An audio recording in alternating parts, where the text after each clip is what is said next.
நான் இன்னைக்கு ரொம்ப நல்லா இருக்கேங்க. இன்னைக்கு வந்து நம்ம ஒரு கும்பகோணம் கடப்பா செய்ய போகிறோங்க. பாசிப்பருப்புங்க, அது ஒரு 50 ml எடுத்துக்கிட்டா போதுங்க.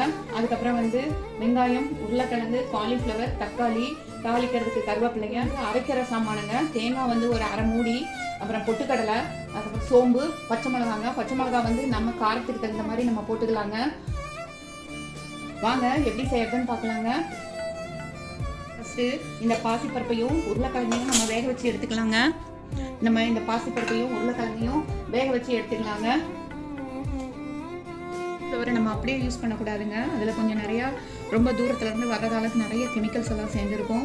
அதனால் அதை வந்து ஒரு தண்ணியை கொதிக்க வச்சு அதில் லைட்டாக உப்பு மஞ்சத்தூள் போட்டு சின்ன சின்ன பீசஸாக காலிஃப்ளவரை கட் பண்ணி அதில் போட்டு எடுத்து வச்சிடலாங்க. நல்லா ஒரு மிக்சியில் போட்டு அரைச்சி எடுத்துக்கலாங்க. பாருங்கள், பச்சை மிளகா, சோம்பு, பொட்டுக்கடலை, தேங்காய் எல்லாம் போட்டாச்சுங்க.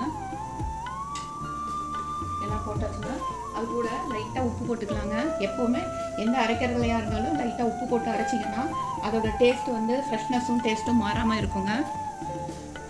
இப்போ அடுப்பில் ஒரு வாணலி வச்சுருக்கோங்க. வாணலியில் கொஞ்சமாக எண்ணெய் ஊற்றிக்கலாம். தாளிக்கிறதுக்கு தகுந்த மாதிரி எண்ணெய் ஊற்றிக்கலாம். ஒரு 2 ஸ்பூன் எண்ணெய் ஊற்றுறாங்க.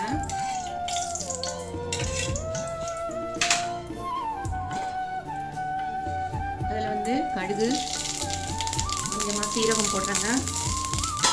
அதுக்கப்புறம் சோம்பு, இந்த கடப்பாவுக்கு ஃப்ளேவர் தரது இந்த சோம்பு தாங்க. சோம்பு, அதுக்கப்புறம் கருவேப்பிலைங்க. அதில் வந்து நம்ம உரிச்சு வச்சுருக்கிற பூண்டை போட்டுடலாங்க.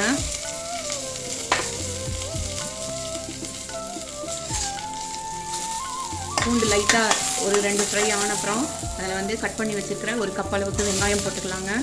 எப்போவுமே நான் சொல்கிற மாதிரி வெங்காயம் போடுறப்ப கூடவே கொஞ்சம் லைட்டாக உப்பு போட்டால் அது வந்து சீக்கிரமாக ஃப்ரை ஆகுங்க.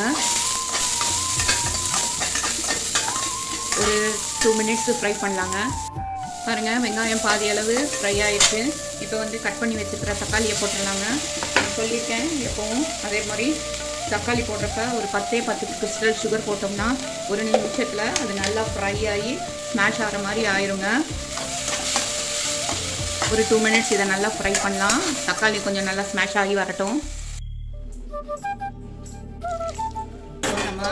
நம்ம வந்து நல்லா ஃப்ரை ஆயிடுச்சுங்க. நல்லா ஃப்ரை ஆன அப்புறம் நம்ம பாயில் பண்ணி வச்சுருக்கிற உருளைக்கிழங்கு, அப்புறம் சுடுதண்ணியில் போட்டு வச்சுருக்கிற காலிஃப்ளவர் எல்லாத்தையும் போட்டுட்டோங்க. இப்போ வந்து அதில் வந்து நம்ம பாயில் பண்ணி வச்சுருந்த பாசிப்பருப்பையும் ஊற்றியாச்சுங்க. இது நல்லா கொதித்து வரட்டும். அது வரைக்கும் வெயிட் பண்ணலாங்க.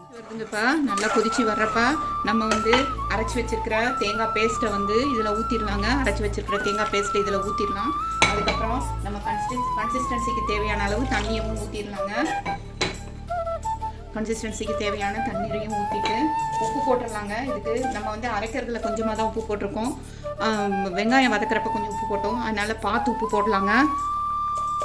அதுக்கப்புறம் ஃப்ளேவருக்கு லெமன் புழிஞ்சிடலாங்க.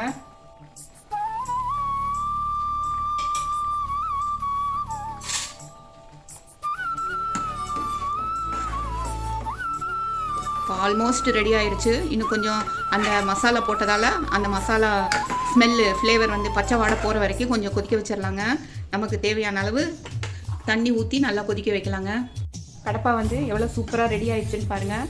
இது கொத்தமல்லியை போட்டு அடுப்பை ஆஃப் பண்ணிவிட்டு நம்ம ஒரு சர்விங் பவுலுக்கு மாற்றிடலாங்க. கடப்பாவை நம்ம ஒரு சர்விங் பவுலுக்கு மாற்றிடலாங்க. சூப்பரான நல்ல டேஸ்டியான கடப்பா ரெடிங்க. தேங்க்ஸ் ஃபார் வாட்சிங் அவர் வீடியோ. வாழ்க வளமுடன், வாழ்க பல்லாண்டு.